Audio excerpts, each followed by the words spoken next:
Bueno, cordial saludo para todos. Mi compañero John Fernando Velázquez y mi persona, Juan Carlos Mesa Rodríguez, presentaremos a continuación una propuesta de solución al ejercicio 133 del capítulo 14 del libro de termodinámica de Yunus Engel. Esto hace parte del proceso de aprendizaje pedagógico del curso de conversión de energía en sistemas termofluídicos de la Universidad Nacional de Colombia, sede Medellín, dictado por el docente Manuel Alejandro Fula Rojas en el primer semestre del año 2022. Acerca de la contextualización del problema, este ejercicio hace parte del capítulo 14 del libro guía, el cual trata sobre el confort humano y el acondicionamiento del aire a grosso modo. Tal como lo menciona el libro, los seres humanos buscan la comodidad constantemente y para alcanzar los niveles de confort deseados es necesario luchar permanentemente contra factores externos, como lo son, por ejemplo, los cambios climáticos, los cuales generan temperaturas y humedades muy altas o muy bajas.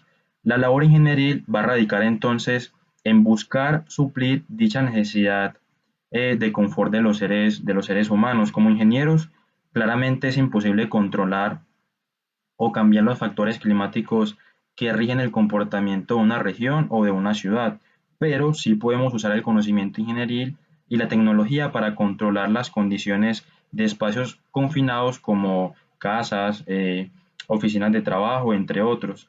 La tecnología que mencionamos son los sistemas de acondicionamiento de aire, los cuales pueden calentar, enfriar, humidificar o deshumidificar el aire.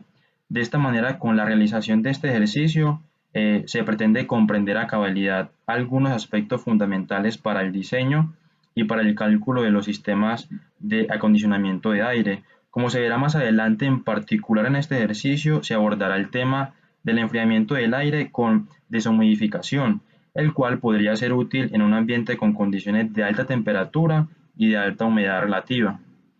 El ejercicio dice así: se enfría aire húmedo a 101,3 kilopascales, es decir, más o menos a presión ambiente, 36 grados centígrados de temperatura de bulbo seco y 65% de humedad relativa, a presión constante a una temperatura de 10 grados centígrados por debajo de su temperatura de punto de rocío. Se nos pide trazar el diagrama psicométrico del proceso y determinar la transferencia del calor del aire en unidades específicas de kilojoule por kilogramo de aire seco. Para abordar este ejercicio vamos a seguir los 7 pasos recomendados en el libro para la resolución de problemas.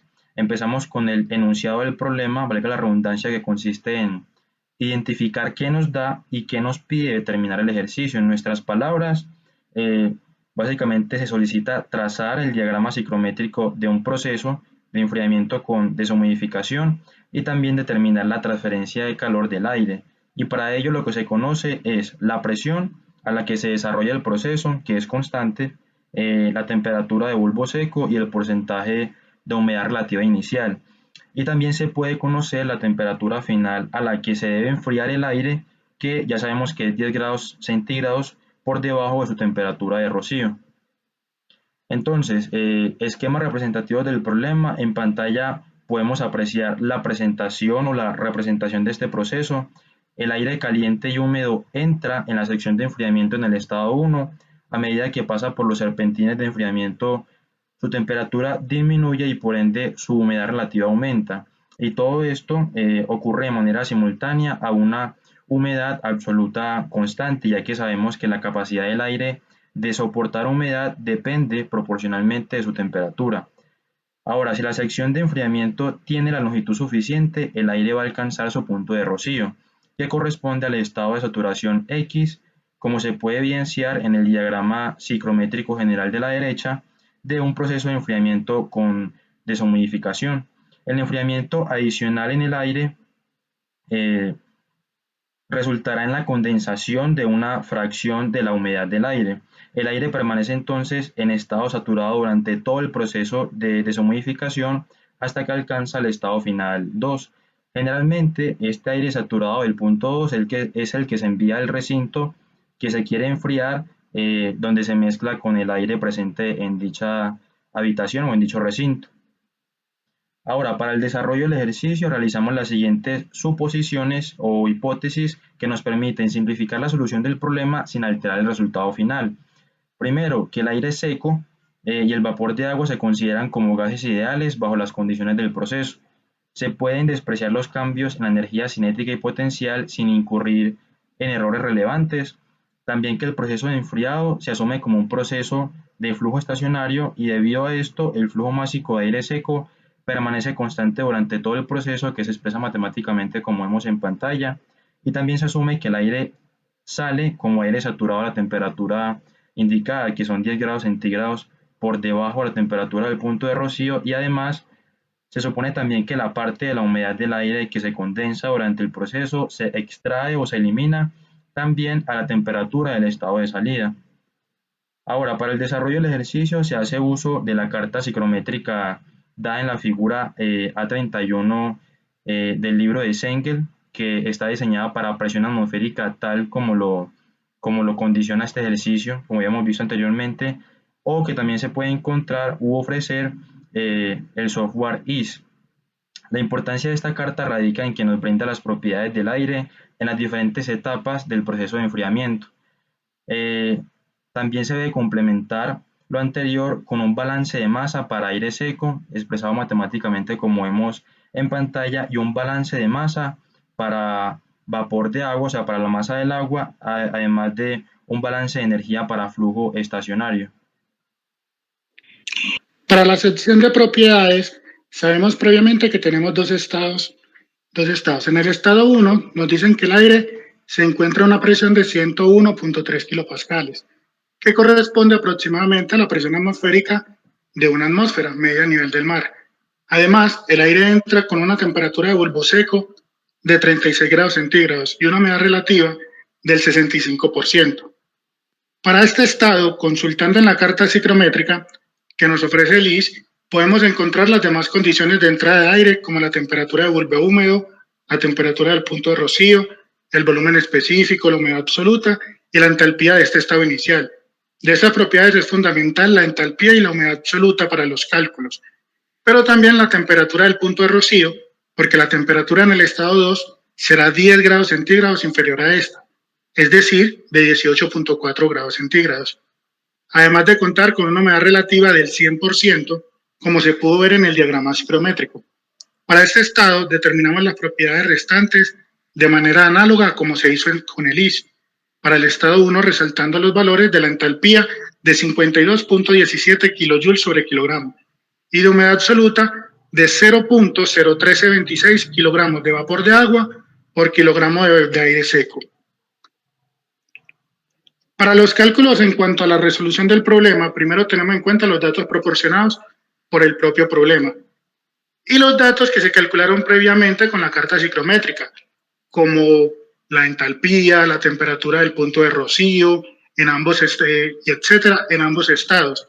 Además de esto, como dato adicional, tendríamos la entalpía del agua, que se calcularía con la misma temperatura que se tiene en el estado 2 de bulbo seco y con una presión de 101.3 kilopascales, porque el ejercicio nos dice que la presión permanece constante. Luego, ya teniendo la entalpía del agua, entraríamos a hacer un balance de masa del aire seco, teniendo en cuenta que el flujo másico en ambos estados sería igual, y luego un balance de masa del agua. Y para terminar haciendo un balance de energía, que por último, debido a que solicitan la transferencia de calor del aire en unidades específicas de kilojoule sobre kilogramo de aire seco, entonces la ecuación anterior, o sea, la ecuación del balance de energía, se divide por el flujo de masa del aire seco. Entonces, para estos cálculos, una vez realizados en el IS, trazamos el diagrama psicométrico de este proceso en particular, como se ve en pantalla, definiendo los puntos de entrada y salida del 65 y 100% de humedad relativa respectivamente, y temperatura de 36 y 18.4 grados centígrados respectivamente.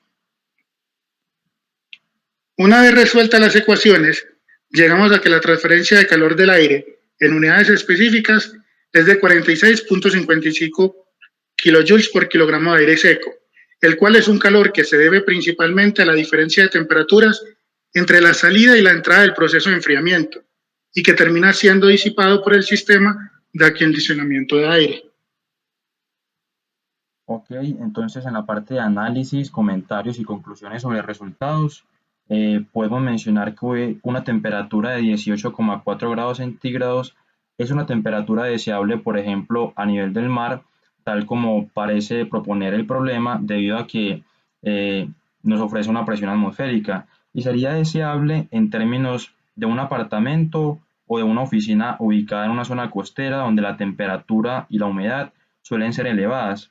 De hecho, se puede justificar que es una temperatura deseable porque los sistemas de acondicionamiento de aire convencionales suelen tener un rango de variación de temperaturas de entre 16 a 24 grados centígrados, y por ende, con una temperatura de 18,4 grados centígrados se puede garantizar un buen grado de confort humano.